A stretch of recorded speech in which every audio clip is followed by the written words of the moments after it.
At some point in your creative career, often when you start getting more serious, you may be on the lookout for a one-on-one coach or consultant who can help you light the path ahead of you. Being at this point is both exhilarating and nerve-wracking, and fraught with uncertainty. See, getting the right help can help you jumpstart your next chapter. But getting the wrong help, well, you could be running in place for a while. Even worse, it could confuse you and it could ultimately set you back. It's not easy to find true mentors. The dangerous mix of wishful thinking, optimism, and that pesky four-letter word, hope, can sometimes be so intoxicating. This type of relationship cannot be forced, no matter how badly you want it to work. It's a totally organic thing, a mixture of art, science, chemistry, magic, connection, and a meeting of the minds. And you could work with 100 different coaches, and not one of them might even turn out to be a good mentor fit for you. It can be a needle in a haystack scenario. You cannot force a mentor relationship to be a good fit. So what do?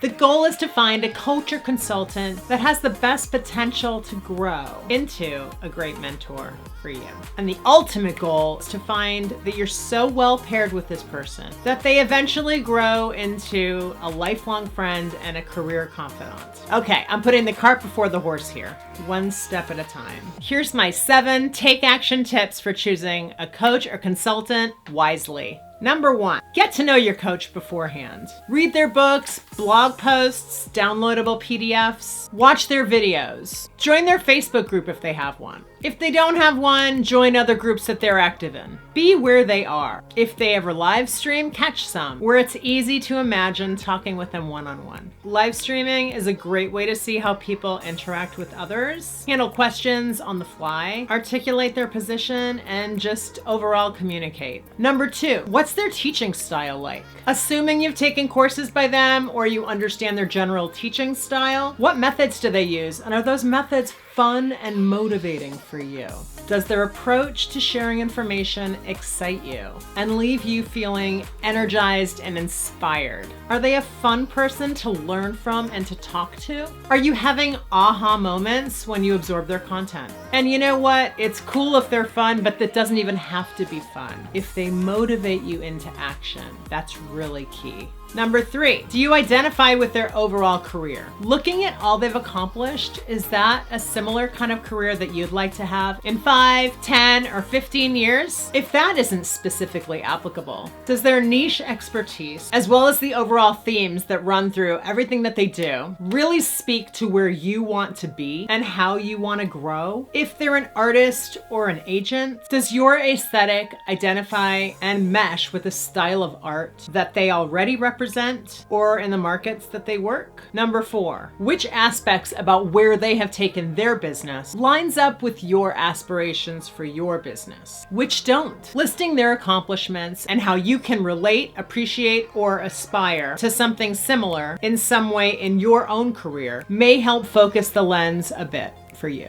5, does their style of communication and their personality jive with yours? What's their personality like? For instance, if they have a more aggressive personality, this aspect may motivate you, or it might turn you completely off. Think about who you are and how you react in situations that may challenge you in terms of trust, patience, and generosity. What kind of people and personality traits do you get along with best? What type of situations set you off? How do you handle these situations? How will your personalities mesh and come into play here? Obviously, this is not something you can know before you work with somebody one-on-one, but you can take your best guess. Now think about this in the context of career building. What happens when there's a conflict for you? Be honest with yourself. This is a biggie. And again, these are all things you can't possibly know beforehand, but they're good to think about beforehand, because thinking about this stuff can keep your mind out of the wishy-washy dream clouds and in a more realistic and grounded place. Find out if their favored methods of communication line up with yours. What do I mean by this? For example, some coaches are phone only and don't do Skype sessions. I, for example, much prefer video to phone. So find out what method of communication you can consistently rely on from your coach. It's not necessarily a deal breaker if you have different preferred methods of communication. However, if everything's on the table from the get-go and you can make your decisions from a place of give and take, that's optimal. In the end, think about what your end goal is working together and how important this one-on-one aspect is going to serve your specific goals. For instance, if you hire a public speaking coach and they don't like to do video calls, is that going to be a deal breaker for you? 7, get your expectations down in writing. Accountability on paper is really helpful. It helps both sides to know what's promised and what's going to be delivered. I've hired a few coaches in my day. When I think about what was missing from those experiences and what could have taken those experiences from good to great, this idea always surfaces for me. Getting expectations down in writing. And it doesn't have to be formal. It can just be in an email. How will you be communicating? Phone, video, person, email? How often will you have more formal meetings? Casual check-ins? What are the ground rules if you just need a quick question answered and you don't have an appointment? Getting this stuff down in writing before you start your relationship will absolutely keep some awkward questions and conflicts from even happening ever at all. When everyone's on the same page from the beginning, things go much smoother.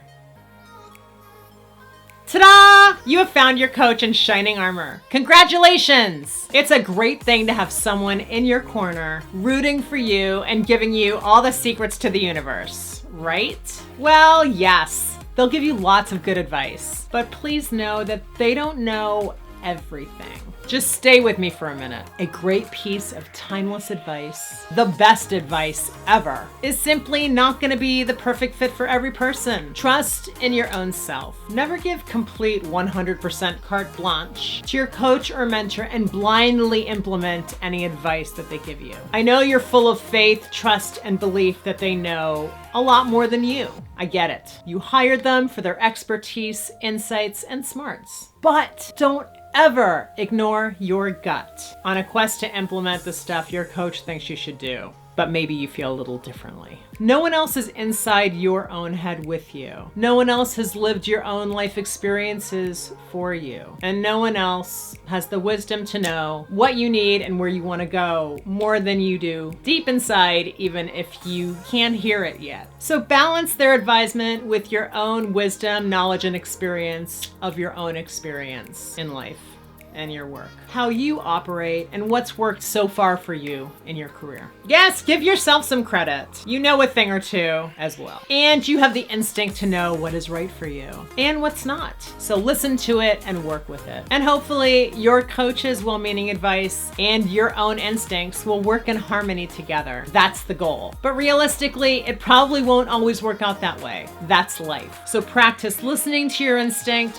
following it, and speaking up for yourself, and declining on implementing certain advice when necessary. It might not always be easy to do, but it's the only way to strengthen your own gut instinct and keep your mentor-mentee relationship moving along on the right path and flourishing. I hope this video has been helpful for you today. If you liked it, please give it a thumbs up and subscribe to my channel for more videos like this. Let me know in the comments which tips resonate the most for you. I hope you have a great day, and I will talk to you in the next video. Bye!